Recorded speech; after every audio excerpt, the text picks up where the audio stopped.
Thanks for tuning in to NFL Championship Sunday talk on the OFN Today as the top two seeds in each conference battle it out for a trip to the Super Bowl on Sunday. Marc Lawrence of Covers.com and I will preview each game with analysis, key trends, injury news, odds, picks, and more as the OFN Today for this Wednesday, the 16th of January, 2019, starts now.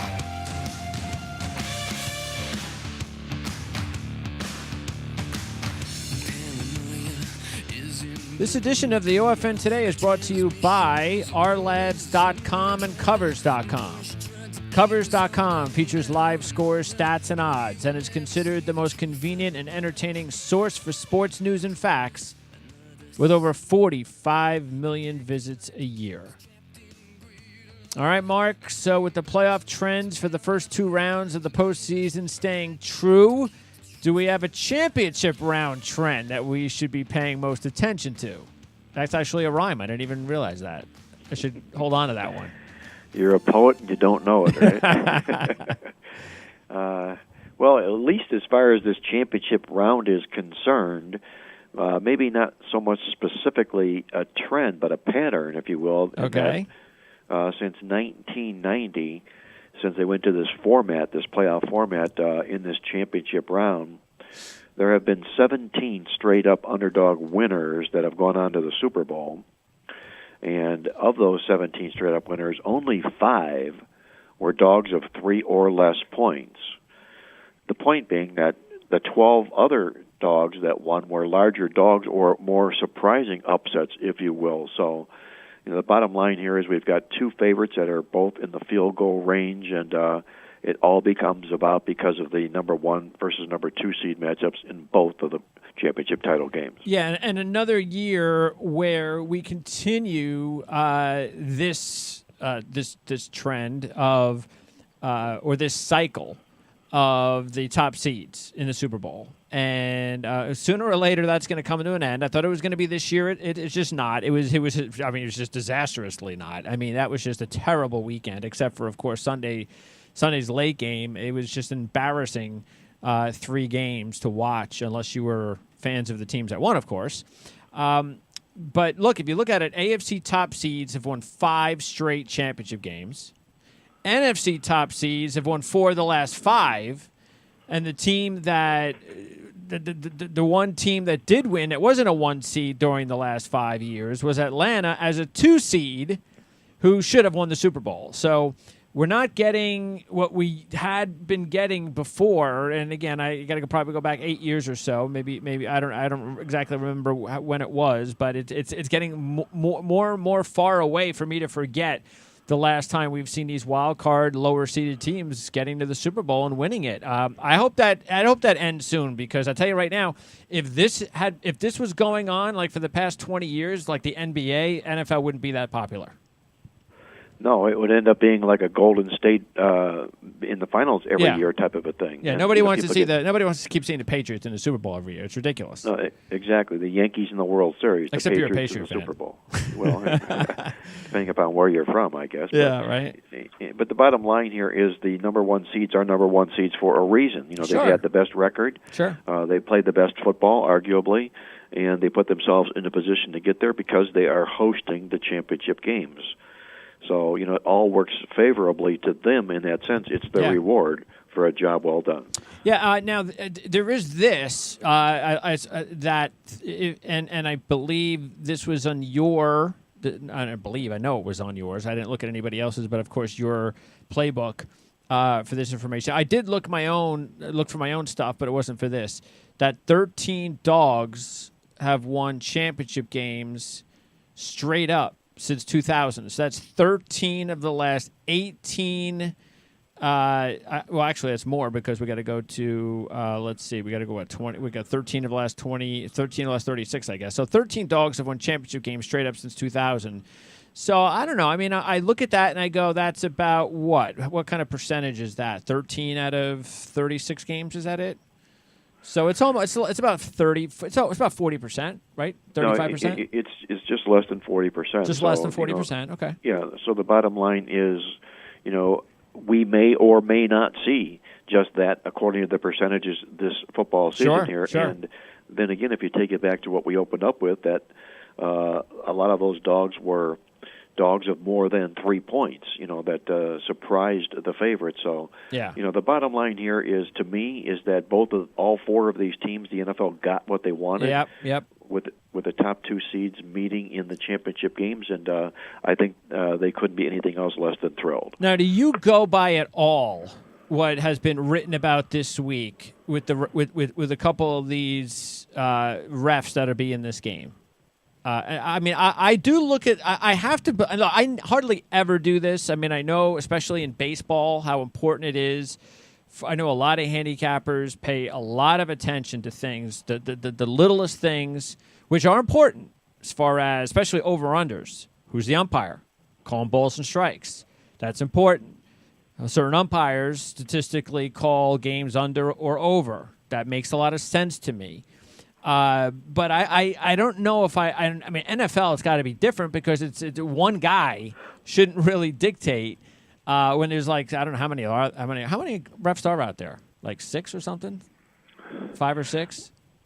I believe there's 6 of them. Six of them. But the question being, do the referee crews make a difference in the handicap approach? None whatsoever. None. Okay. So even though Bill Vinovich, who is going to be calling this L.A. game.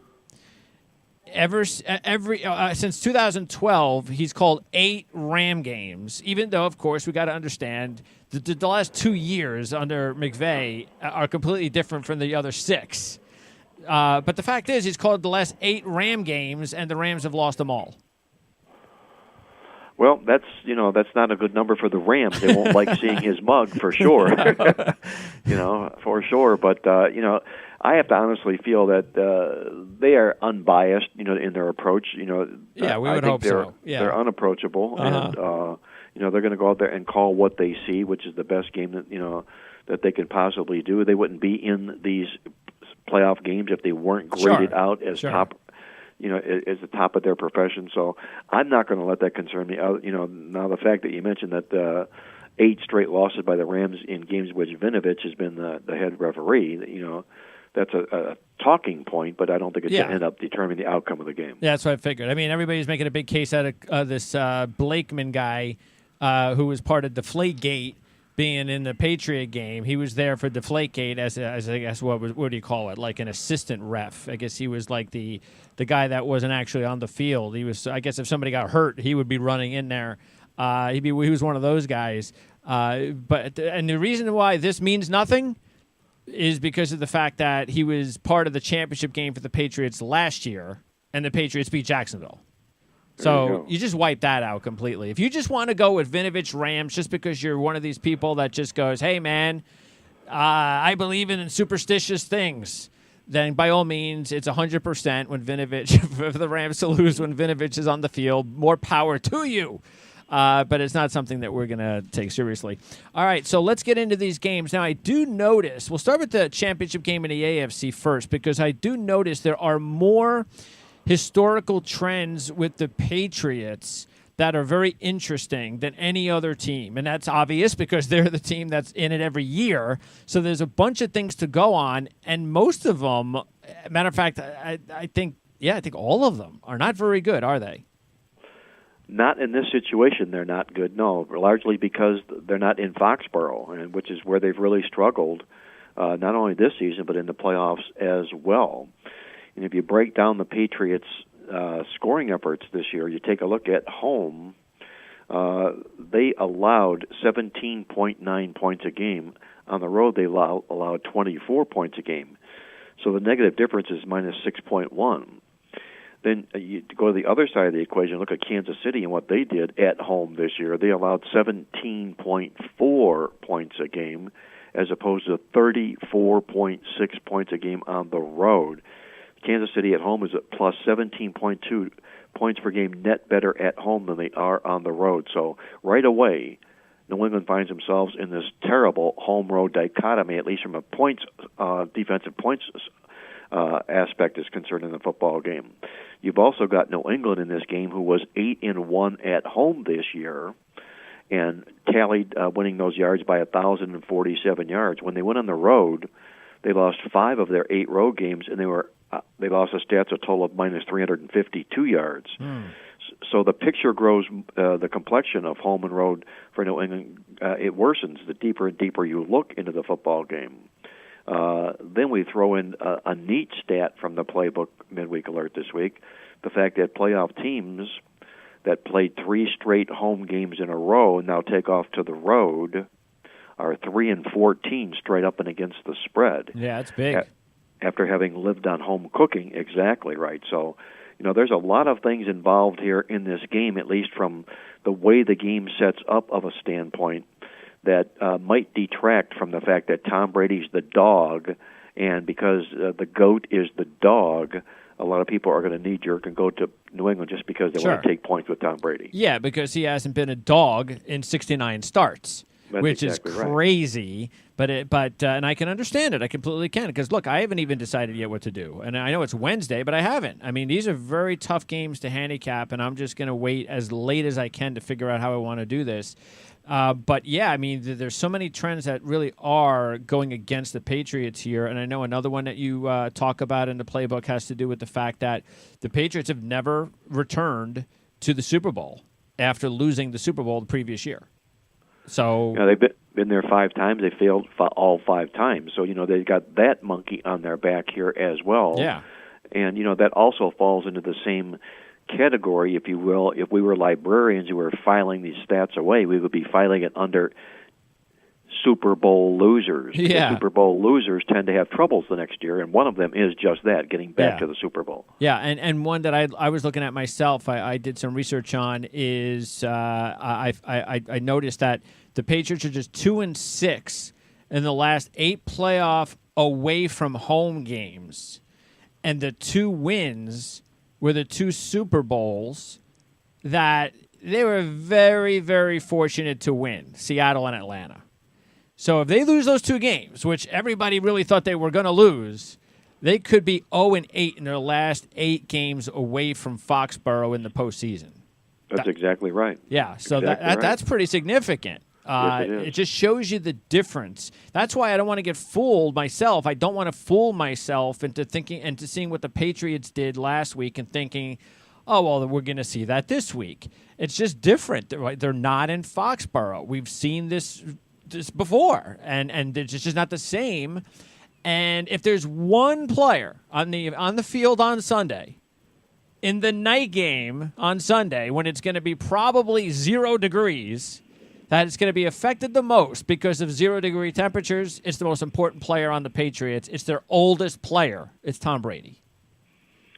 That's a real good point, because it is going to be an Arctic chill there Sunday night, and you'll have a 42-year-old Tom Brady taking on 22-year-old Patrick Mahomes, and I have to figure that the weather, at least for one checkbox point, would favor Patrick Mahomes in that matchup. Yeah, this is why when people retire, they go to Florida.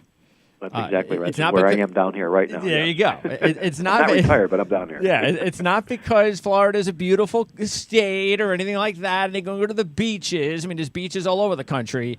It's because their bones when it's cold, your bones hurt, and it hurts more when you get older. And so when Brady's 42 and his bones will start feeling it more than all those other young kids, especially if he gets hit a few times, which he really didn't get hit much at all, if anything, against the Chargers. And by the way, if I am Anthony Lynn, I know he's not going to do it because I don't trust Anthony Lynn to have the guts to do it.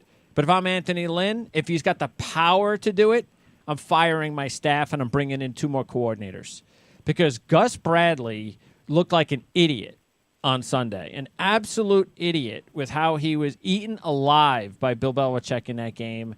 And then throw in the Ken Wisenhunt, and everybody's talking about all these new wave coordinators getting hired left and right. Even Cliff Kingsbury's got a job.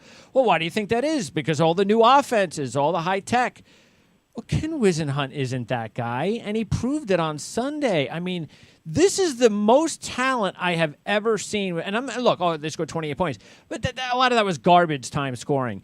You've got Phillip Rivers, Melvin Gordon, Keenan Allen. You got Mike Williams. You've got Hunter Henry's back and healthy. The best offensive line, which isn't saying much, but it's the best offensive line they've had in years. And you that's how you play? That's your offense? I mean, I saw nothing innovative on offense from the Chargers, and on defense, they were atrocious. I mean, Ingram and Bosa, I mean, when you're throwing the ball every 2 seconds from the pocket, there's no way Bosa and Ingram they don't have time to get to Brady. Well, you have to remember the setting. The setting was in Foxborough, where they made a lot of coaching staffs look really out of place, to say the least. Sure. So and the weather being what it was too, it wasn't helpful. You had that warm weather West Coast team going east 2 weeks in a row. That worked in New England's favor in the football contest as well. One other sidebar note on Cliff Kingsbury and his hiring. To my mind, the main primary purpose of that hiring is because he coached Patrick Mahomes at Texas Tech, and that's what they want to replicate. They want. Oh yeah, sure. Why not? They want a Patrick Mahomes type of a quarterback attack. The spread offenses are really now the new wave offenses of the National Football League. So hence Cliff Kingsbury. All right, and by the way, of course, as we know, this is a rematch of the Patriots beating the Chiefs earlier this season. Very interesting that both rematch games were very similar, where the two winners, the Patriots and the Saints, had big leads at halftime, blew the leads, and then still came back to win the game late in the fourth quarter. So very interesting how those games played out earlier this year. As far as the Chiefs are concerned, Eric Berry, he practiced. That's a great sign. I can't believe that unless he has a setback, that I think we're going to see him out there. And look, I don't know what to expect from the Chiefs defense. I honestly don't. I really didn't understand why they were so bad all season when you've got Jones and Ford and Houston and now a healthy Berry, hopefully. That's almost half of your defense of superstars. You should be able to be halfway decent then on defense. They're not going to be that, of course, dominant like they were against the Colts, and I kind of blame the Colts for a lot of that as well. They just looked like they ran out of steam, and they were awful. And I say every time I talk about the Colts, Eric Ebron's terrible. He drops 3 balls a game. He dropped that first one for a first down in the first possession, and that was the beginning of the end for the Colts. But that's the thing. I don't know what to expect, but I do know that if they come out and they can put some sort of pressure on Brady, I just can't see the Patriots winning. And I know the Chiefs' defense is going to be completely different from what we saw with Gus Bradley. They're going to jam the Patriots receivers.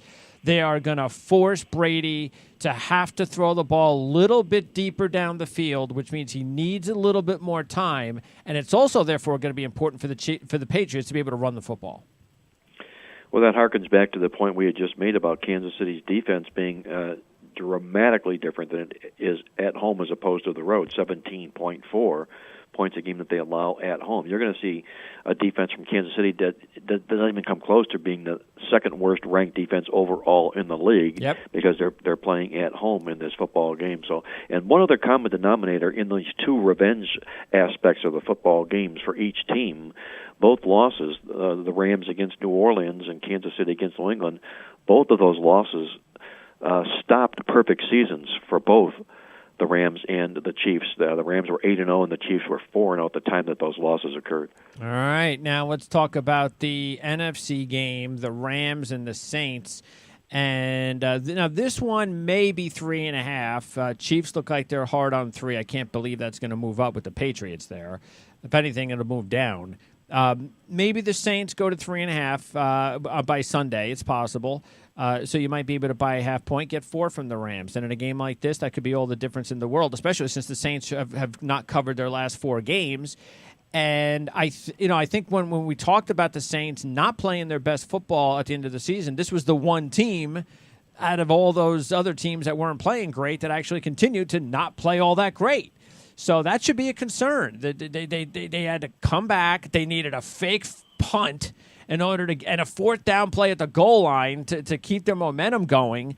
And that did. I mean, if they don't score on that drive, I'm not even sure they win this football game. So and of course, the fluky way to win the game as well with one of the best hands in football, Jeffrey, not being able to catch the ball.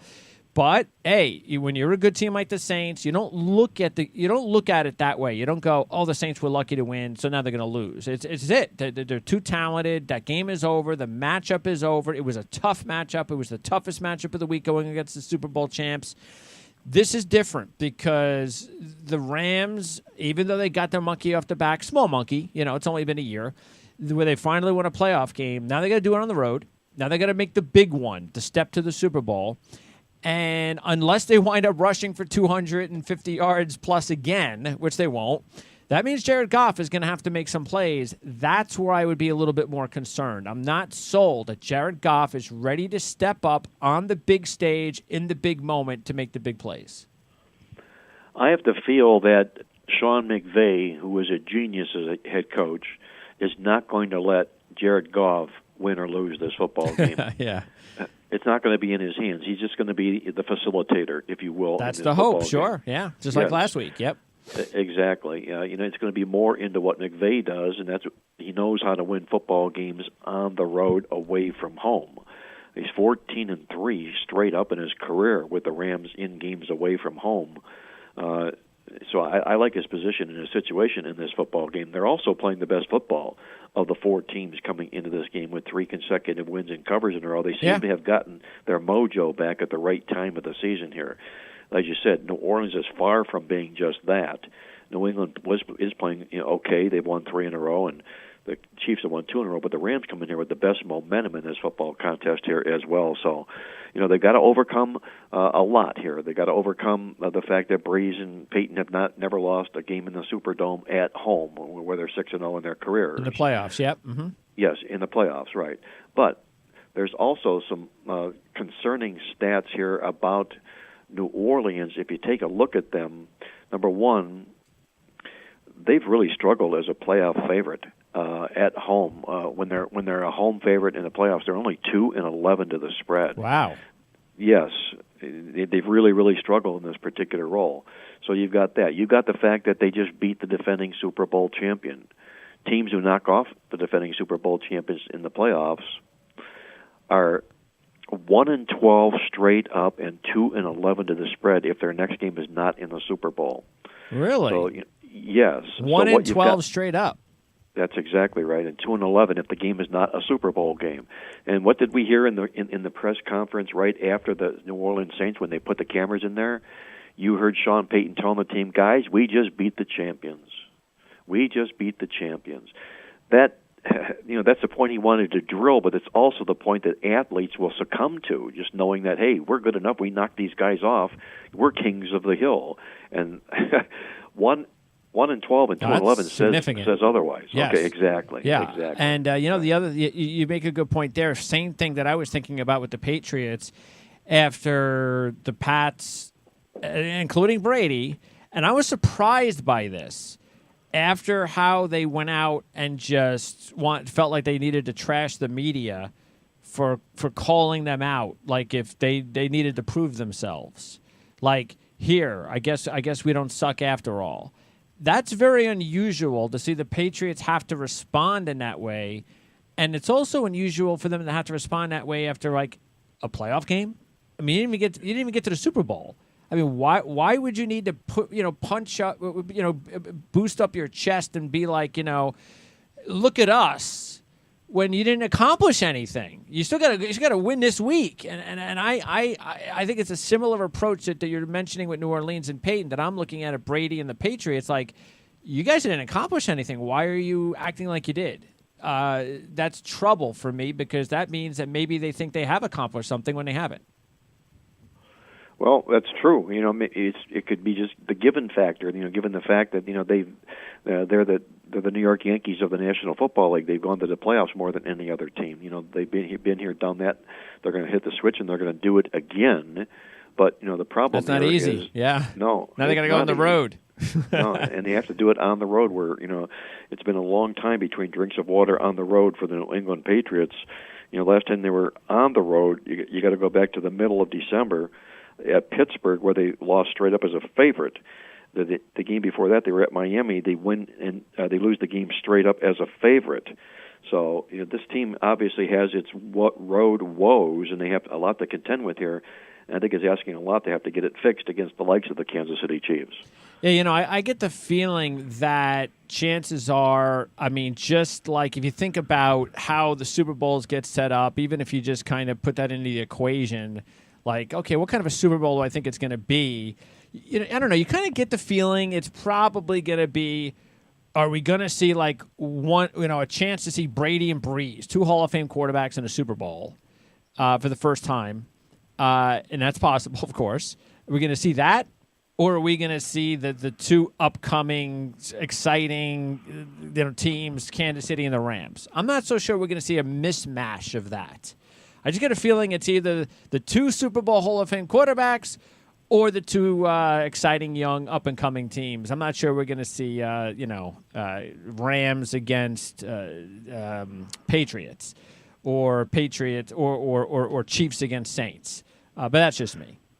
Well, the bottom line, I think the answer to that question is if you put it in a poll, your poll question would be, are we likely to see the 2 old geezers in the quarterback? Yeah, right. Or the 2 young promising star quarterbacks in the Super Bowl? Sure. And I would vote for the latter, and I firmly believe that we're going to end up seeing a rematch of the Rams-Chiefs Monday night thriller in Manila. In this football game here. If the Rams win, the Chiefs win, we got that Monday Night Football game all over once again to look at, and all eyes will be glued to the television in anticipation of watching another replay of just that. Yeah, and I don't think there's any question that that's the game that the networks want, or the network. I don't even know where the game is on. What is it on? Do you know? I'm not sure. Yeah, so because I don't really care, and I don't think anybody does. We just know it'll be on TV for free. So, but yeah, that's what they want. Because look, okay, and they're not gonna be upset by Breeze and Brady, but the fact is that you are gonna get a lot of people if the Patriots are in there, and they're gonna go, "Are you kidding me? Seriously, am I supposed to get interested in this game? This is ridiculous." So yeah, I think as long as the Patriots lose, I think the networks are going to be the network and the general media is going to be excited, but they'll be real excited if it's the Chiefs and the Rams. But hey, you know what? Just because they won a game doesn't mean they're going to get it. All right, so that is it. There's only 3 more games to go. And in the meanwhile, by the way, Mark, at playbook.com and, of course, with everything you do over at covers.com, with the football season just about over and baseball season hasn't picked up. So is it really NBA that's your main focus right now? Well, more college basketball, but the blend of the two, just like the NFL and college football, it's the same NBA and college basketball. So as they run concurrently, we're handicapping both sports concurrently and getting off to a pretty nice start. I love the college baskets when we get into conference play, sure, because a lot of things in my database kick in then because we got revenge factors, we've got how they're playing factors and things like that. So it's a nice segue, I guess, out of football into basketball for both college and the NBA. Well, do you have like a team or two that you need to throw in there for me that you think could be a team that you liked for the championship? I don't know if I'm quite there yet right now at this point, Greg, but I will say that Gonzaga looks for real. Really? Okay. Again, yes, they look for real again. Nobody shoots the basketball better than they do. They got out to a great start, stubbed their toe a little bit, but they will be back if for no other reason because they don't have to play a lot to do just that. Yeah, that's true. Yeah. And we all know about Duke. Duke is going to be there as well. Okay. So the question is, will Michigan State or Michigan sustain out of the Big Ten Conference? It'll be one of those two teams. So, there's a lot of openness to be decided yet in these games, but it's going to be a lot of fun between now and March Madness. Oh, and last thing, by the way, is Virginia any different this year? No, it's the same Virginia team that we've come to fall asleep watching playing basketball. Yes. Okay, good hope for them. All right, sounds good, Mark. Appreciate it as always. We'll talk to you again in a couple of weeks when we preview the Super Bowl. Hey, Greg, have a good one. Enjoy the games and be well. All right, thanks, Mark. That's Marc Lawrence, again, covers.com handicapper, publisher of Playbook.com, and the founder of Sports Data University at sportsdata.com. So Teddy Savransky is going to join me tomorrow from Covers.com and Dave Koken on Friday. So we'll have 2 more handicappers, as usual, from Covers.com giving me opinions on the championship games starting, of course, on Sunday at 3 o'clock. 3:05 to be precise, LA at New Orleans. And as soon as I make up my mind on exactly which way I'm going to go, I'll let you know. But hey, Mark's got something going there with the Rams and the Chiefs, and I might actually be leaning towards that as well, but we'll see. All right, we'll give you more of that information with Teddy and Dave in the next couple of days here on the Our-Lads Football Radio Network. For Marc Lawrence, I'm Greg DePalma. Alpha, Mike, Foxtrot.